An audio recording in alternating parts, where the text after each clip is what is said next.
और उसी दिन मैंने ट्वीट भी किया कि कैसे आचार संहिता लगे हुए समय में दिल्ली के मुख्य सचिव नरेश कुमार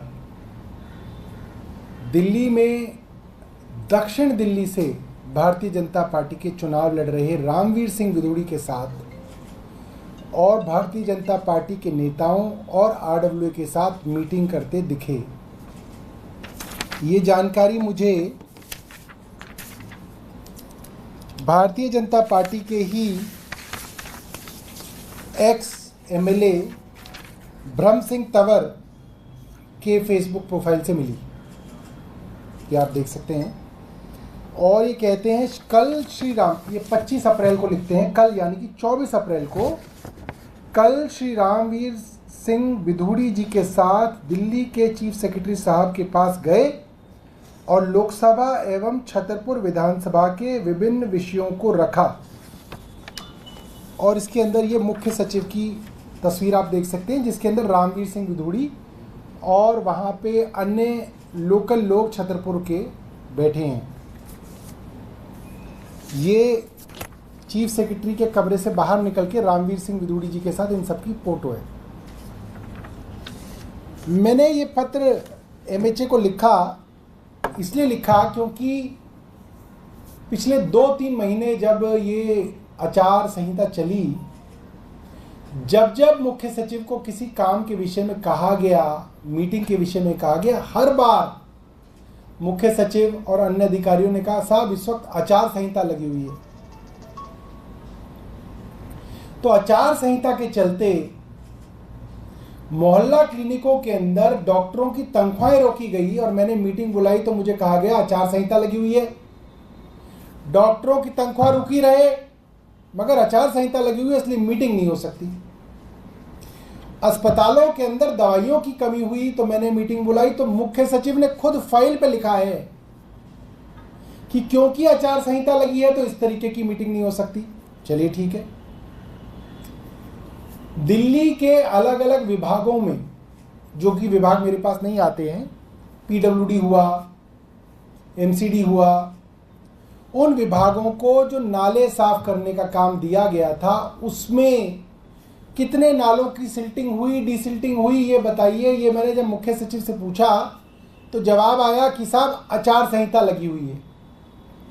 जब मैंने उनसे ये बात मई में पूछी थी तो उन्होंने मुझे कहा कि आचार संहिता लगी हुई है, लिहाजा जवाब भी कई बार पत्र लिखने के बाद आया।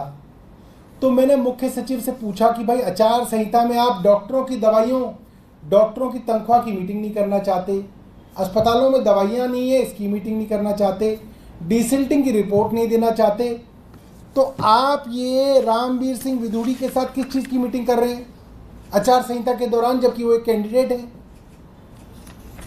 और वही पत्र मैंने कॉपी किया केंद्र सरकार के होम डिपार्टमेंट को, जिसका जवाब ना तो मुख्य सचिव ने दिया ना अभी तक एमएचए ने दिया। बहरहाल मेरी नज़र इस ट्वीट पे कल पड़ी जब मैंने इस मीटिंग के विषय में पत्र लिखा था एमएचए को और इसके बारे में ट्वीट किया था, तो मेरी नज़र में नहीं रहा कि रामवीर विदुड़ी जी ने मेरे ट्वीट को कोट करके एक ट्वीट लिखा है। मैं आपको बता दूं, इसीलिए मैं प्रेस कॉन्फ्रेंस कर रहा हूं। उन्होंने कहा है यह किस नियम के अंतर्गत लिखा है कि आचार संहिता लगने के बाद विपक्ष का नेता किसी अधिकारी से भेंट नहीं कर सकता। आचार संहिता का उल्लंघन तो तब होता है जब किसी तरीके का आदेश जारी किया गया हो या कोई योजना मंजूर कराई गई हो अथवा किसी तरह की ऐसी घोषणा की गई हो जिससे किसी राजनीतिक दल का लाभ होता हो। ये उन्होंने लिखा, मेरी नज़र नहीं पड़ी। हालांकि मैं मानता हूं कि रामवीर विदुड़ी जी काफ़ी समझदार और एक्सपीरियंस्ड नेता हैं, उनको ये बात ना पता हो ऐसा मैं मान नहीं सकता, मगर फिर भी मैं रामवीर विदुड़ी जी के लिए रिप्रेजेंटेशन ऑफ पीपल्स एक्ट 1951 लेके आया हूं। और मकसद सिर्फ ये है कि इस तरीके के कृत्य के अंदर चीफ सेक्रेटरी ऑफ दिल्ली शामिल हो रहे हैं। Representation of people's act part 7 बताता है करप्ट प्रैक्टिसेस, भ्रष्ट आचार, भ्रष्ट कृत्य, प्रैक्टिसेस को हिंदी में क्या कहते हैं? आचरण, भ्रष्ट आचरण। इसके अंदर करप्ट प्रैक्टिसेस के बारे में सेक्शन 123 जिक्र करता है कि क्या क्या करप्ट प्रैक्टिसेस होती हैं इलेक्शन के दौरान। सेक्शन 127 सब सेक्शन 7, माफ कीजिएगा, सेक्शन 123 है करप्ट प्रैक्टिसेस 123, और उसका सब सेक्शन 7 कहता है द ऑब्टेनिंग और प्रोक्योरिंग और अबेटिंग और attempting to obtain or procure by a candidate or his election agent or by any other person any assistance other than giving the vote for furtherance of the prospects of that candidate's election from any person or persons whether or not in the services of the government and belonging to any of the following classes. अब ये classes क्या हैं? इसमें सबसे पहला है gazetted officers, और इसके अंदर नीचे एच में है the class of persons in the service of local authority, university, government company, institution और कंसर्न और अंडरटेकिंग। ठीक है जी।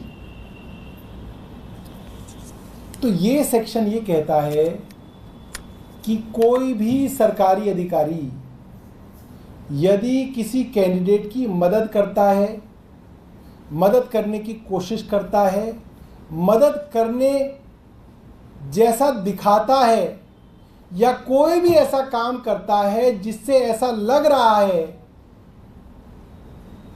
कि वो उस इलाके में कुछ कर रहा है और वो वोटों को प्रभावित करता है, तो वो भ्रष्ट आचरण कहलाएगा, करप्ट प्रैक्टिसेस कहलाएगा, और इसकी सज़ा है कि इलेक्शन सेट असाइड कर दिया जाएगा, इलेक्शन खारिज कर दिया जाएगा। अभी तक तो 3-4 दिन पहले मेरा आरोप था सिर्फ कि ये जो बीजेपी के एक्स काउंसलर हैं, एक्स एमएलए हैं, इन्होंने अपने फेसबुक पे लिखा है, मुझे नहीं पता था सच लिखा है गलत लिखा है, मगर रामवीर विदुड़ी ने मेरे ट्वीट को कोट करके उस चीज़ को एक्सेप्ट कर लिया कि मैंने सही लिखा है।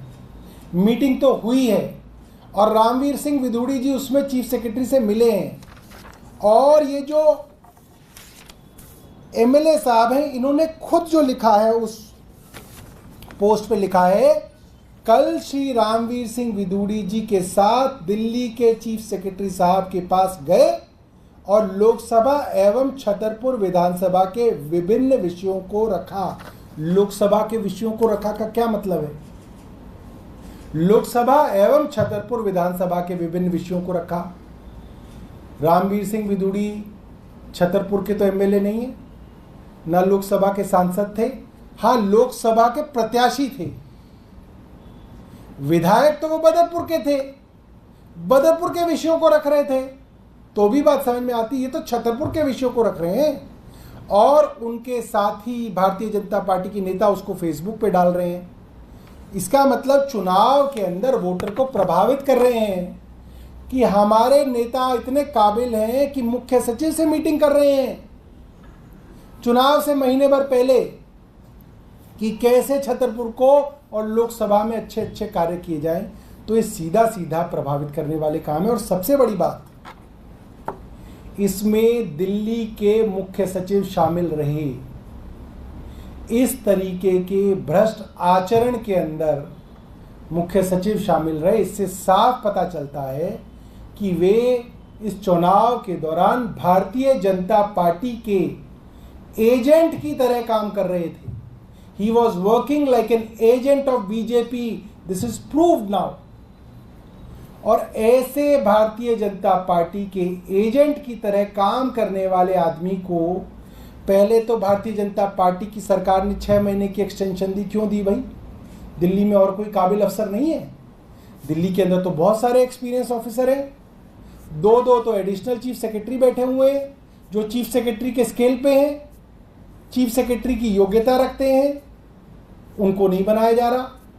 पूरी दिल्ली के अलावा जितना भी यूटी कैटर है, ऑगमुट कैटर है आईएएस का, उसमें बहुत सारे दर्जनों अधिकारी हैं जो चीफ सेक्रेटरी बन सकते हैं, उनको क्यों नहीं बनाया जा रहा? इनको ही क्यों रखा जा रहा है? क्योंकि ये भारतीय जनता पार्टी के एजेंट की तरह काम कर रहे हैं। और कल इनको मुख्य सचिव के अलावा एक एडिशनल चार्ज दे दिया। मतलब ये तो मैंने सुना ही नहीं कभी कि पहले तो मुख्य सचिव की एक्सटेंशन कर दी गई, कोर्ट ने कहा 6 महीने की एक्सटेंशन हम मान लेते हैं, तो उसके बाद भी 3 महीने की कर दी गई, और एक एक्सटेंशन पे काम कर रहे अफसर को एक एडिशनल चार्ज दे दिया गया, चेयरमैन ऑफ एनडीएमसी। क्यों भाई, ऐसा क्या काम कराना है? ऐसे कौन से बिल पास कराने हैं?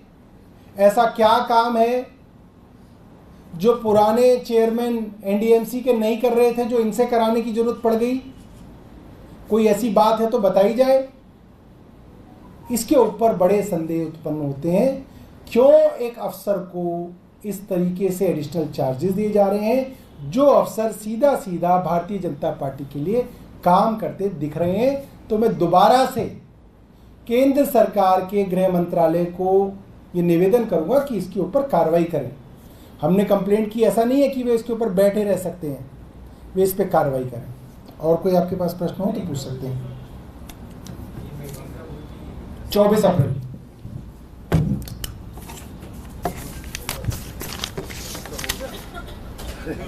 पूछ रहा था।